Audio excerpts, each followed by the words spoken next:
বাসায় থাকা কিছু সাধারণ মসলা দিয়েও যে অসাধারণ করে রান্না করা যায়, আর সেটা রান্না করার পরে কিন্তু মাছ-মাংসের স্বাদকেও হার মানাবে। আজকে সেরকমই একটা রেসিপি তৈরি করে দেখাবো। এখানে ৫০০ গ্রামের মতো শিমের বিচি নিয়েছি। এগুলোকে পরিষ্কার করে ধুয়ে নিলাম। এবার এখানে আরো বেশি টেস্টি করার জন্য রেসিপিটাকে কিছুটা টমেটো নিয়ে নিয়েছি। আর টমেটোগুলোকে একদমই রেগুলার সাইজ করে কেটে নিলাম। পরিমাণ মতো তেল দিয়ে দেব ফ্রাই প্যানে।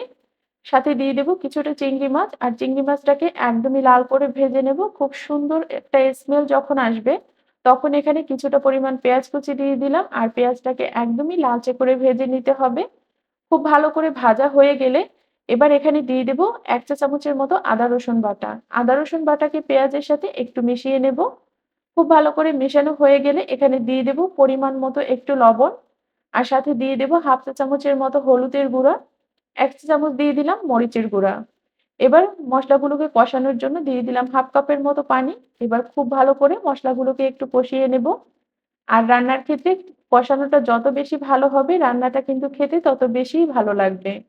নেড়েচেড়ে ১ থেকে ২ মিনিটের মতো এভাবে করে মসলাটাকে কষিয়ে নেব। আর যখন খুব ভালো করে মসলাটা কষানো হয়ে যাবে, উপর থেকে এভাবে তেল ছেড়ে দেবে, তখন মসলাটা কষানো হয়ে গেলে এখানে আগে থেকে পরিষ্কার করে রাখা সিমের বিচিগুলো দিয়ে দেব। আর দিয়ে খুব সুন্দর করে নেড়েচেড়ে মসলার সাথে সিমের বিচিটাকে ১ থেকে ১.৫ মিনিটের মতো একটু কষিয়ে নেব।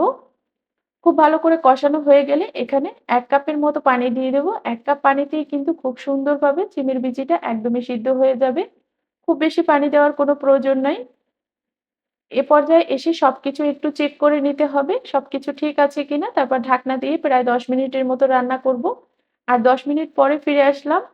এবার নেড়েচেড়ে মিশিয়ে নিলাম। আর সাথে যে টমেটোগুলো কুচি করে রেখেছিলাম সেগুলো কিন্তু এখানে দিয়ে দেব। টমেটোগুলো একটু পরে দিলে খুব সুন্দরভাবে সিদ্ধ হয়ে যাবে আর একদমই খুব সুন্দর থাকবে। তাই একটু দেরি করেই টমেটোগুলো দিতে হবে।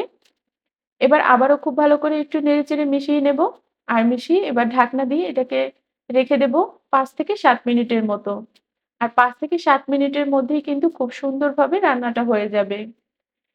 যখন এভাবে ঝোল গাঢ় হয়ে আসবে তখন এখানে দিয়ে দেব কিছুটা পরিমাণ ধনিয়া পাতা। খুব সুন্দর একটা স্মেল আসবে।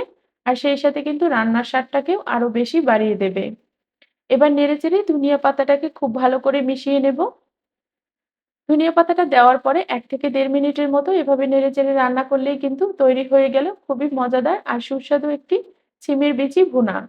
এভাবে করে রান্না করে দেখবেন। আশা করছি অনেক বেশি ভালো লাগবে। আর যদি ভিডিওটি ভালো লাগে তাহলে অবশ্যই চ্যানেলটিকে সাবস্ক্রাইব করে সাথে থাকবেন।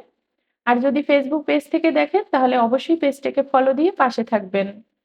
আশা করছি আজকের ভিডিওটা অনেক বেশি ভালো লেগেছে। এ অবধি দেখার জন্য অসংখ্য ধন্যবাদ। আজকের মতো এখানেই শেষ করছি। খোদা হাফেজ।